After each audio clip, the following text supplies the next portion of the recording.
Hey guys, I know I'm a little late with the stream tonight, but yeah, my girlfriend ordered the new It for us to watch tonight because I hadn't seen it, and I guess tomorrow we might be watching It 2. So that's nice. And please don't mind the mess, all that stuff there. Uh, Misty wanted me to clear off a path to the access port to the crawl space that I had walled in with a uh, set of shelves. And yeah, she might be getting some electrical work done in the house because 'tis the season for spring cleaning. On top of that, I think I'm just going to rearrange this space to make better videos for you guys. Good morning, Michelle. Good morning, Bugsy. Nice to see you guys jump into the stream right away. I was going to make it short, but we'll see. Um, Sometimes I'm not so short-winded, but of late, I think I've had a pretty good streak of me talking about arguments that happen about COVID-19. You know, usually it's the difference between open everything up right now or lock everything down. Those are two big camps that are fighting. But this particular theme, hi Nick,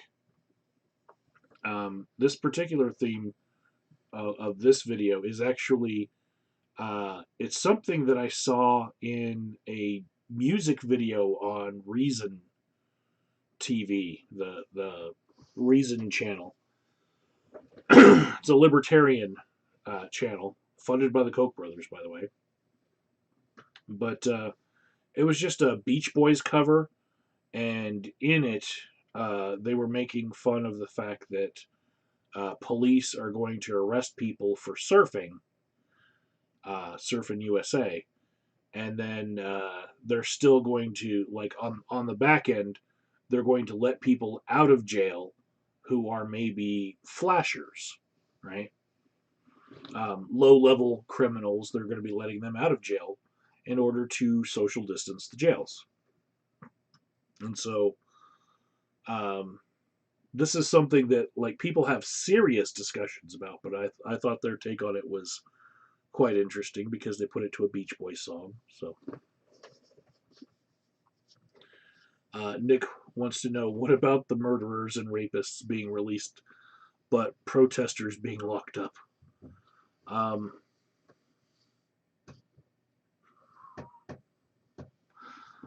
right off the bat, you just want to jump into the argument, Nick.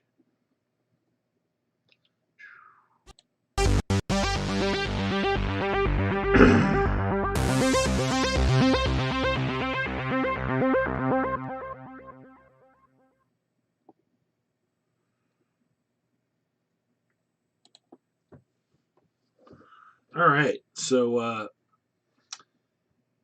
this study, like the last two studies that I've shown on my channel, this one comes from the CDC, and they're basically collecting all of the information that they have on jails and prisons in the United States. And there's some horrible numbers already. So this is only for February and April, or February, March, and April, right? This does not include anything in May. This is just the first 3 months of the outbreak. And what they're showing is basically almost 5,000 prisoners have gotten COVID-19. And uh, here we go, right here. COVID-19 cases among incarcerated or detained people. 5 frickin' thousand, right? And of those, 88 of those people died, right? Um, Along with that, there was a number of staff members that were reported to have had COVID-19, and that's in the thousands. That's up over 2,000. And this is among the reporting facilities in 32 U.S. state and territorial health departments, right? They can't get all of the information. Uh, JJ Talks thinks she has my chair. This is a lazy boy, by the way. But at least I don't have JJ Talks shelves because that thing is ugly. I think I've seen one by a dumpster just the other day. Anyways, this part stood out to me right here. Um, the although information of the proportion of incarcerated and detained persons and staff members tested was not available. That shit stood out to me. Uh, Basically, the fact that they can't get every place to report uh, what kind of numbers they're showing, right? Some of these places, they only would report what staff members had gotten COVID-19. They would not report what inmates had COVID-19. So that was strange. And, we have a mix of state and federal prisons and also for profit prisons that have a vested interest in not letting people know uh, how bad it is in prisons.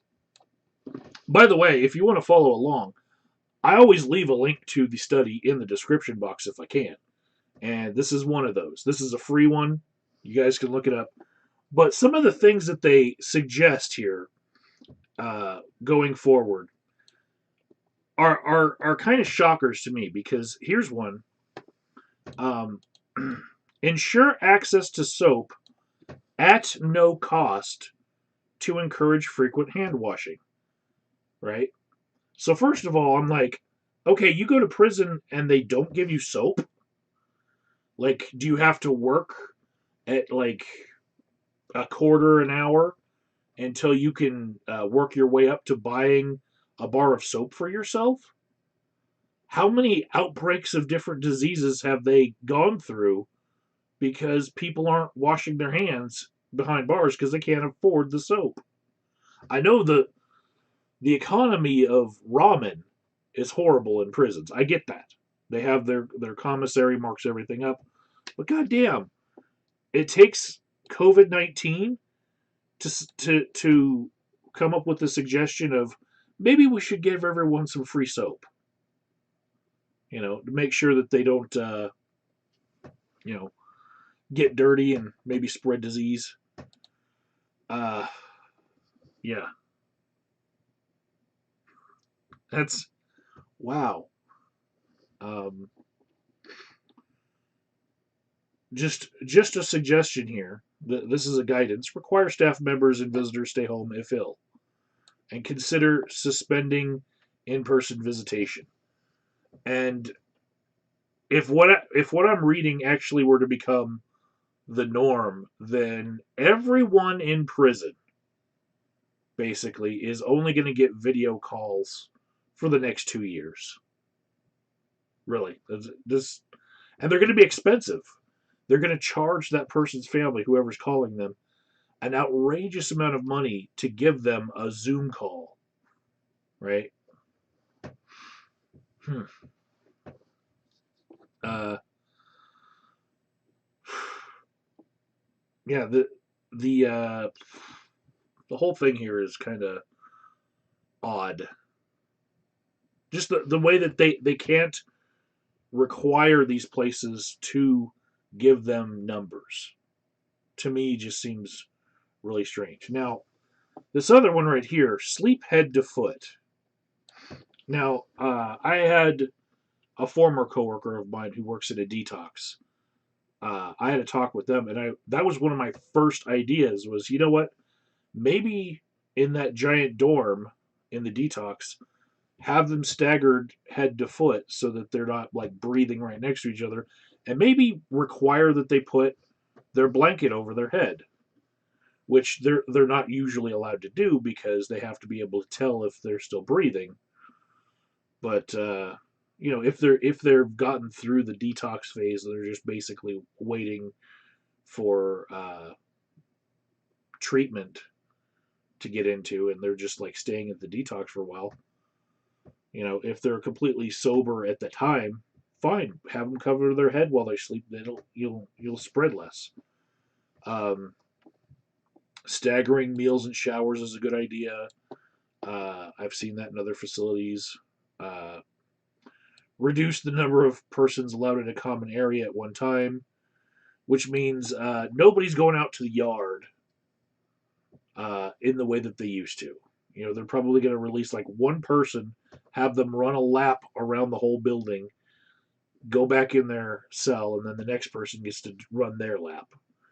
But they can't be having people around each other anymore for, you know, a long, long time.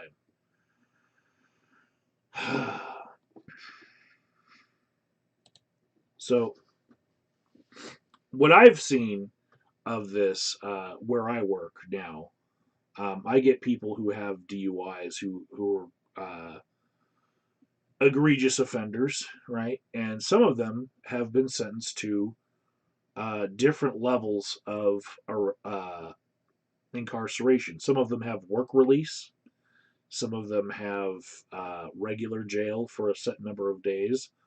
And some of them had house arrest, which, when sentences are house arrest or get commuted to house arrest, around now is the best time to do it because there ain't nothing to do anyway, right? We're all basically serving house arrest. So um, the difference is they have an ankle monitor proving that they're at home. Um, but I have had clients who had harsher sentences that were commuted to house arrest because of this pandemic. Um, Not exactly, what everyone's saying, that they're just going to be free to roam the streets and uh, they'll be able to uh, victimize people like they did before they were incarcerated. Uh, One, they're looking at the nonviolent offenders first, and two, nobody who didn't have a place to stay was commuted. They're still keeping a certain number of people. They're basically doing an exit interview with them, like, okay, do you have your own place to stay? And if you don't, then you have to stay in the jail. Um, right now, homeless people in Denver are all being corralled into uh, what used to be the Western Stock Show Arena, and then they've got another arena that they're putting the female homeless people in, and yeah, um, there's not a lot of just releasing to the street so people can prey on you. That argument is just stupid. Anyways, let's see.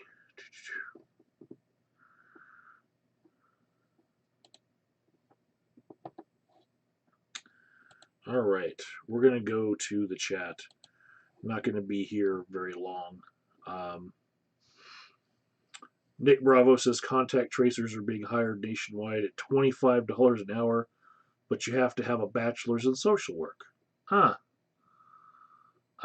I wonder how the social workers union landed that, because there's so many people who in behavioral health could do that.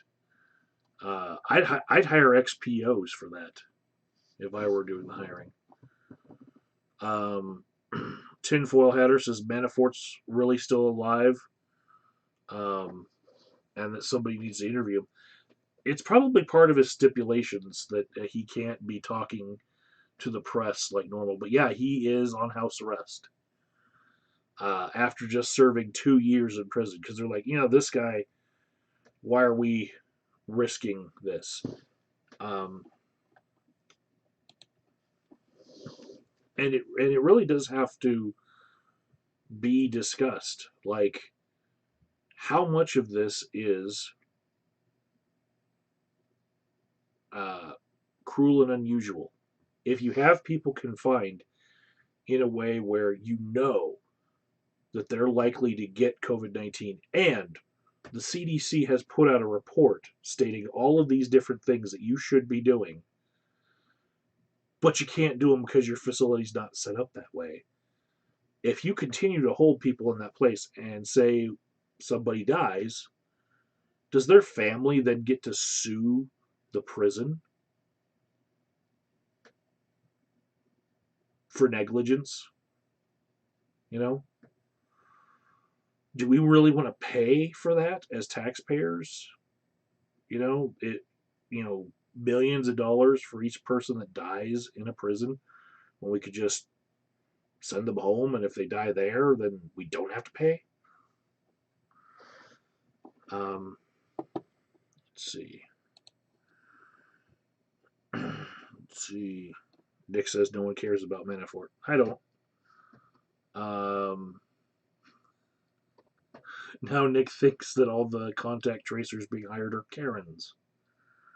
Okay. Um, Mitch would rather give people a free cup of soap than let them out of prison. I get that. You know, I think while they're in prison, they should get the free cup of soap, regardless if there's an onus to let them out of prison. Uh,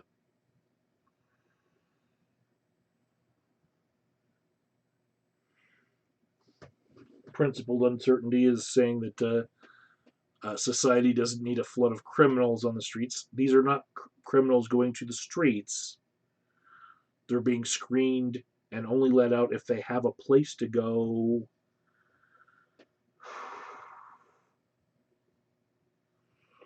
Redline wants to know if anyone's seen early studies about vitamin D and COVID.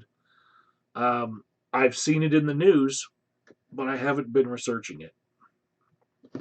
Um, Back to this. So, somebody commented on one of my previous videos about the antibody tests, and they wrote me like a whole novel in a comment. So I spent a lot of time looking at.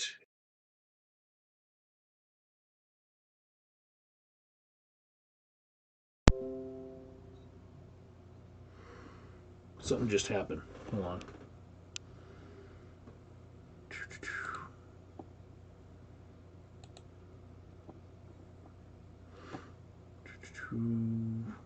No. Oh well. Screw me. Looks like my mic might still be working though. Anyways, um, my camera froze.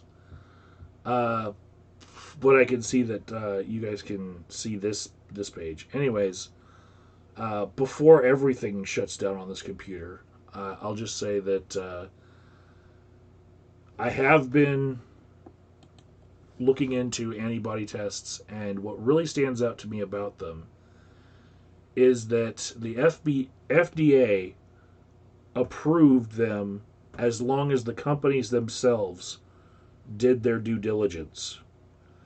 And the FDA has not gone back yet and tested any of these antibody tests for effectiveness in order to guarantee how effective they are. It's the companies themselves that have done that. And the FDA put out this statement. It's public knowledge that they basically gave companies the ability to just run with these antibody tests without doing all the proper effectiveness tests that the FDA normally does. And so I'm really digging into that. Um, and that's what's kept me from looking at things like, does vitamin D help with COVID? Because I don't know. I'm just not feeling like chasing every shiny. Um, well, guys, camera's broken. Don't know what happened. Hopefully, it'll be fixed tomorrow. Talk to you later.